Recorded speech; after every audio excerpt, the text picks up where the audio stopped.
E aí, pessoal, tudo bem com vocês? Bom, hoje eu vou trazer aqui um tema que ele é bastante polêmico e muitas vezes velado. O tema é diversidade e inclusão. Pois é, tem sido bastante discutido isso, não é? Será que é justo cotas para pretos, cotas para LGBTQI+, cotas para mulheres? Que mundo é esse que não se prioriza o mérito, a formação, o resultado? Polêmico, não? Pois é. Eu vim aqui expressar a minha opinião, que não necessariamente precisa ser igual à sua, mas eu gostaria que você levasse isso como reflexão. Nós devemos sempre priorizar a igualdade. Nós devemos sim priorizar inclusão, diversidade, justiça. A justiça, ela pode, nos últimos tempos, realmente estar sendo bastante apedrejada. Ainda mais no nosso país. Um país que um dia prende uns e depois diz que não deveria ter prendido. Outros momentos coloca como certo, coloca poder, tira poder. Que justiça é essa? Não estou aqui colocando nenhum lado de uma moeda política. Não. Nós não sabemos a verdade. Nem aquele que foi preso, nem aquele que foi solto. Nem aquele que está no poder, que tem condutas inadequadas e porque ainda está lá. Não. Meu objetivo aqui é nós entendermos que mediante esse termo justiça, que inclusive tem a balança como símbolo, né, do que é o correto, o que é errado, de ponderar as condutas, temos por obrigação, neste momento que vivemos, nós temos sim a obrigação de discutir alguns pontos importantes de ética, de moral, da nossa conduta. Pois bem, numa empresa, quando nós vemos que um Magazine Luiza faz trainees para pessoas pretas, né, para negros, quando nós às vezes nem sabemos se devemos utilizar o termo preto ou negro, e eu, branco, né, venho dizer que devemos sim ter cotas para negros, para pretos, devemos sim ter cotas e também estimular contratações, por exemplo, de mulheres em nível de liderança, que elas tenham sim salários iguais ao dos homens quando ocupados o mesmo cargo, quando ocupam o mesmo cargo. Sim, é uma bandeira que eu levanto.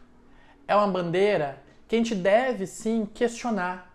Diversidade, inclusão, oportunidade de estudo, oportunidade de desenvolvimento, oportunidade para fazer uma entrevista.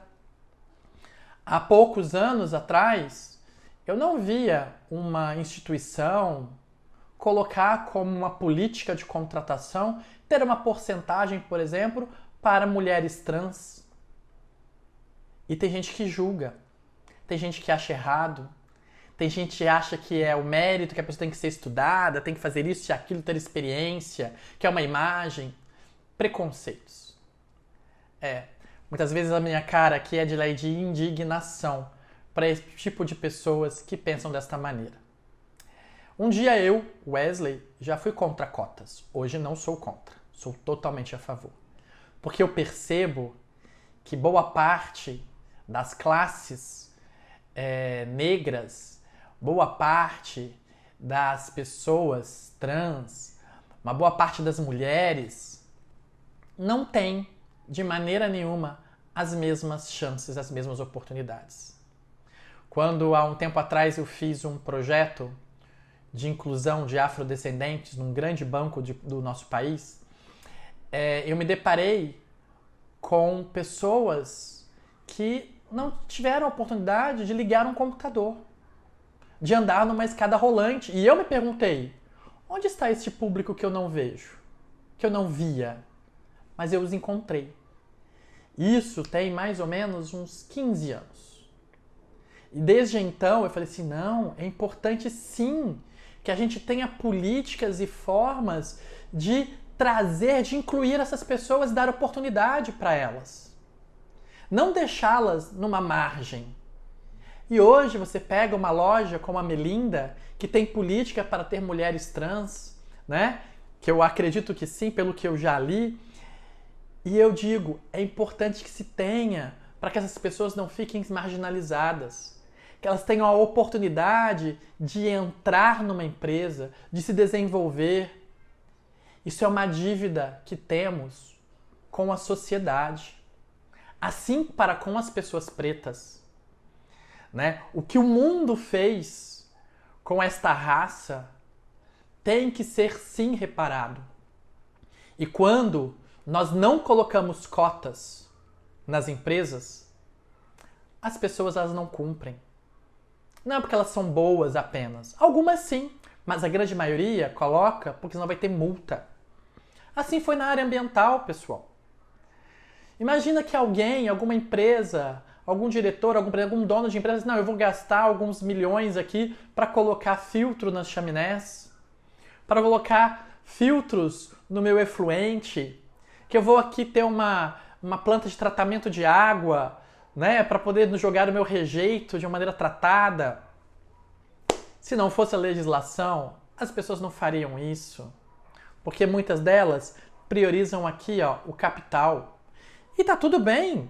A gente tem que entender que no nosso sistema capitalista, nós vamos olhar muito para o dinheiro. Mas entendam que o dinheiro, ele não é tudo. É importante, queremos e gostamos, sim ou não? Mas também temos que ter a consciência da perpetuação da nossa espécie, como seres humanos, né? Que temos que ter um controle de pandemias, que temos que ter um controle de vírus, de bactérias, que devemos entender o que fazemos na natureza para termos sustentabilidade como raça. E a gente começa olhando sustentabilidade organizacional, com os 3 pilares: econômico, ambiental e social. Então, quando falamos de diversidade e inclusão, olha a cadeia que nós estamos trabalhando com ela, que nós estamos proporcionando a ela. E quando novamente falamos da inclusão, é sim um reparo histórico, é sim um reparo necessário. E nós devemos, nas nossas empresas, ser, sim, soldados, não antidemocráticos, mas soldados que vão fomentar, que vão garantir uma visão de inclusão para dar oportunidade. Quando eu contrato uma mulher, eu não posso jamais verbalizar e nem agir de uma forma que eu vá proporcionar a ela pontos diferentes de um homem que faz a mesma coisa que ela. É ridículo uma sociedade assim. Ai, Wesley, que eu já ouvi de alguns empresários, alguns donos de empresas, dizendo: mas Wesley, a mulher fica grávida. É um custo que a gente tem de não tê-la aqui? Sim, é. Mas é um custo para a nossa humanidade continuar. É um custo que faz com que a mulher também faça um papel daquele homem que está muitas vezes em casa, que não consegue parir, que não consegue ter uma criança. E que deixa para a mulher a responsabilidade total da educação. A responsabilidade total de perpetuar, na verdade, a nossa sociedade. É o custo social, sim. E nós temos que encarar isso de frente. Agora, vir dizer, né, que a mulher intelectualmente, ou negro, ou o LGBTQIA+, tem diferenças intelectuais, isso é uma ignorância, e nós ouvimos isso sim, principalmente aqui no nosso país, que tem exemplos sórdidos, pífios de uma conduta inadequada de líderes que se vestem muitas vezes de poder público para poder fomentar as diferenças e o ódio entre as populações do mesmo país, dos gêneros, das classes sociais. É muito triste ver uma sociedade assim. E nós, gestores, temos a obrigação de trazer para as organizações políticas de diversidade, políticas de inclusão, com pessoas com deficiência, né? De todos os tipos de pessoas para ter uma pluralidade. Wesley, mas eu tenho que olhar para o resultado da minha empresa. Quem disse que essas pessoas não vão te trazer mais resultado? Quem disse que com elas se desenvolvendo e trazendo um olhar diferente, porque muitas vezes são culturas diferentes que elas viveram, experiências de discriminação que vão trazer de repente um olhar para um produto que você não tinha imaginado.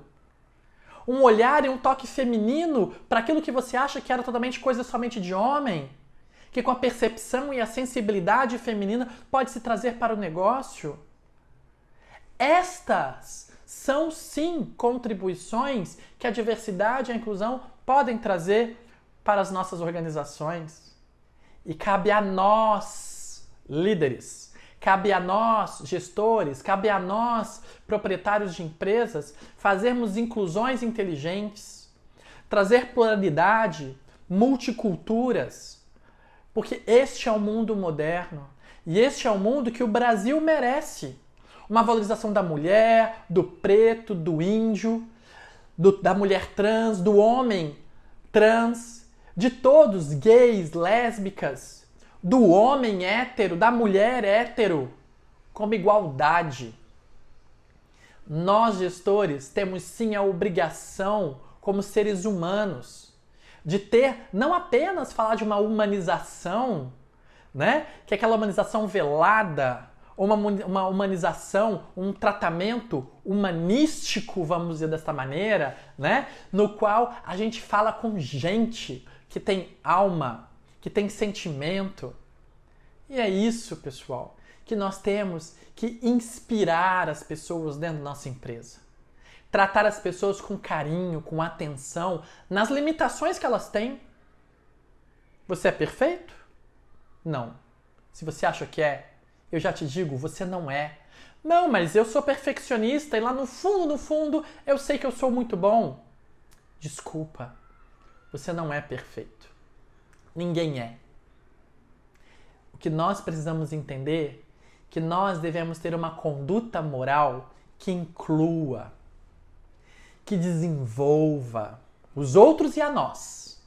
Que tenhamos humildade para nos desenvolver, que não tenhamos orgulho e egoísmo, que tenhamos a singularidade das ações de envolvimento de pessoas da nossa equipe, ter educação básica. Wesley, mas pleno século XXI, você é um consultor sênior, falando de coisas tão simplórias como educação? Pois é. Muitas vezes eu acho que eu voltei há 20 anos. Às vezes eu acho que estou na década de 90. Nem 20 anos, vamos colocar 25 anos. Porque eu percebo que as pessoas estão perdendo muito, sendo inspirados por condutas incoerentes, incorretas, né, baixas, pífias, por pessoas que se vestem do poder público para dar uma conduta inadequada para uma população que não precisa de guerra, não precisa de ódio. Falamos até, né? Eu sou brasileiro, com muito orgulho, com muito amor. Eu tenho orgulho sim de ser brasileiro, mas fico triste quando eu vejo pessoas não usando máscara nas empresas, achando que é frescura. Quando as pessoas fazem aglomerações no meio de uma pandemia, que vai passar, que esperamos que vá passar. Temos que observar as nossas condutas.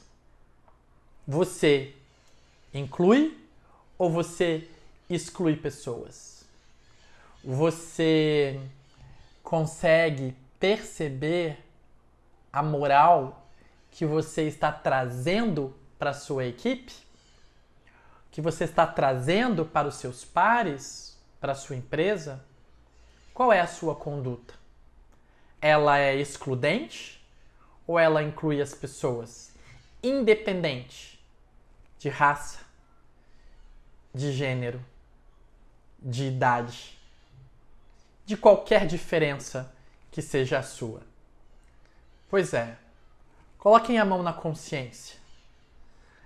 As nossas estruturas, as nossas condutas estruturais, muitas vezes falam sem racionalizarmos aquilo que estamos falando. Comece a analisar as suas brincadeiras para verificar se não é um assédio moral, se não é água inadequada. E algumas pessoas dizem, nossa, tá muito chato viver porque não podemos falar nada. Ou será que nós estamos mais conscientes que fazíamos brincadeiras inadequadas que humilhavam, que era o bullying para uma criança, um bullying empresarial para um adulto? Será que utilizamos de condutas totalmente antiéticas ou aéticas, sem uma conduta namorada, de agressão amorada do outro, que é totalmente inadequada? Analise aí, inclua, diversifique, dê pluralidade, dê uma cultura multi dentro da sua equipe, da sua organização, ao contratar. Open your mind, abra sua mente, traga valores que você terá orgulho ao longo da sua carreira. Orgulho de incluir, orgulho de desenvolver, orgulho de conseguir superar os obstáculos, mas não o orgulho de não precisar de ajuda, mas o orgulho de olhar para trás e gostar, isto eu fiz bem, isto eu não fiz bem.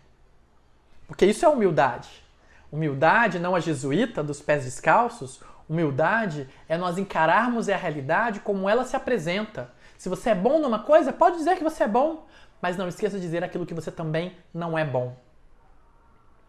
Então, meus caros gestores, líderes, empresários, profissionais, colaboradores da operação, minha pergunta para vocês é: o quão humano você tem sido para com os seus colegas, amigos, familiares, líderes, chefes? A pessoa que você vai comprar um pão na padaria que te entrega? O quão você tem uma comunicação que inspira as pessoas e não a discrimina e não as exclui? Comece em casa, comece no trabalho e tenha isso como um conceito de vida.